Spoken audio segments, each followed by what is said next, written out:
What's going on, guys? Aarava here, and welcome back to a brand new video on Need for Speed Payback, brought to you by the EA Game Changers program. If you guys didn't know, EA kindly brought me out to Gamescom as part of their Game Changers program to go check out Need for Speed, Payback, and we've got some awesome gameplay of the 2018 BMW M5. This BMW is not even released yet in the real life world, but you can play it in Need for Speed Payback when it comes out, and they actually introduced it on the show floor, like at Gamescom during the EA conference. They unleashed this real-life car, they announced it to the world, no one had ever seen this car before, and they launched it via Need for Speed Payback's part of the EA conference, which was pretty damn sweet. And then at the show floor, we're able to record and capture this gameplay. There was some other gameplay that we've captured, but that is embargoed, so you'll see that in a future video. But for now, we're going to check out this gameplay and talk about it, basically. Talk a little bit about the handling, because I know that's a main contentious issue for a lot of people watching and wanting to maybe wonder about getting this game,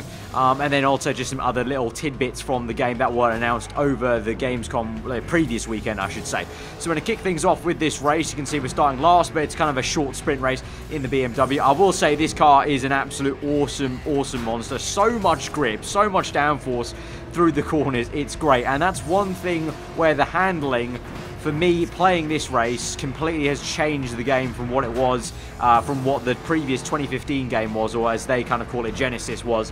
Basically, obviously, from 2015, if you did play it, all the cars, pretty much no matter what class of car it was very heavy, very bulky, and a little bit slidey, kind of like, it was almost like driving on ice a little bit a lot of the time. And you had to do a lot of work to basically make it a race car, because most of them were kind of default, kind of leaning a bit more towards just kind of a bit of casual kind of drifting kind of fun, in my opinion. But after this race, if you just kind of look at the car itself, it looks planted as hell. Definitely did feel like it when you're actually driving the thing. And the only real points where the tail is kicking out is when I intentionally hit the handbrake, or I'm really pushing the limit of grip going into a corner and braking slightly, and then there's that kind of brake to drift kind of kicking in. But it's definitely not as violent as it used to be on the 2015 game, and it's a lot more fluid. The handling itself during the corners when you're not drifting, so just, you know, moving the joystick side to side, so much more responsive than it ever was in the 2015 game. Feels crisp, feels like the car's responsive, feels like you can actually feel the downforce. But here you go, as we go around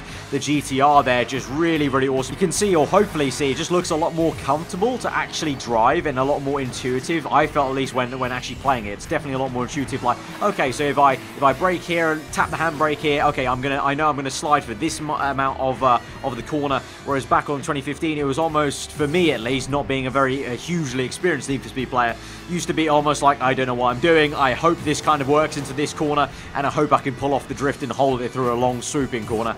Also in this gameplay, you would have seen the AI a little bit in action. They this time dodge out of traffic. They kind of get out of traffic, so they're not going to stupidly kind of hit any oncoming traffic and kind of put themselves completely out of the race, and they will actually try and put up a fight a little bit. And that moves me on to, speaking about putting up a little fight, obviously some more news that came out from just before Gamescom, actually, was Need for Speed published an article about cops, and saying that cops were back with a vengeance, and they're kind of all new to Payback. Obviously in 2015 they were very kind of watered down almost, and now they're fully back in here with different tiering systems. You've got kind of the standard cops, which are the Crown Victoria cop cars, then that moves up to a Dodge Charger SRT8, then to the Corvette GS, and then you can sometimes get rhinos and helicopters, which when a rhino's coming at you, you know, it's not coming at you very fast, but you know it's going to hit a very big punch in your very delicate supercar, or, you know, whatever sports car you may be driving. You're going to need maybe the runner class, which is a bit of a beefier car, to maybe tackle the Rhino, and even just the other cop cars. During missions, you may swap from class to class depending on the character you're playing during the mission, to try and help you out against those cops. But the escalation factor is the big thing here, that they're really going to be gunning for you this time. I can't say too much else, but I definitely can back up what it says in the article, that they will definitely try and hunt your guns down. You can't simply just smack them out of the way. Yep, they will just swerve and come back at you, so you have to be a bit more clever about that. And so all this time together, we're in August, the game comes out in November, and I'm very much looking forward to playing more of it and hopefully being able to show you more of it. As I said, there is some other footage that is under embargo at the moment. They'll come out in a few days. Can't wait to show you that, because this game is just a lot of good fun. It's just a lot of silly fun. I know obviously a majority of you guys who may be subscribed to the channel already are here for, you know, F1 and other kind of actual more like motorsport games. But at the same time, I'm definitely not in the category of I just want 100% motorsport and real serious racing. I love to goof off, to chill chill out, sit back and relax, and just enjoy some silly fun. And at the moment, Need for Speed Payback is literally just that. It's a lot of fun. Obviously, from EA Play and E3, you saw the customization, which you can get lost in, which is even more bonkers this year. But the actual racing itself is great. Like this year, compared to 2015, which I didn't quite gel with in terms of the actual racing aspect of the game, this year, racing is going to be a lot of fun. I think I'm going to be playing a lot more of the actual campaign just for the sake of the races are actually fun to do,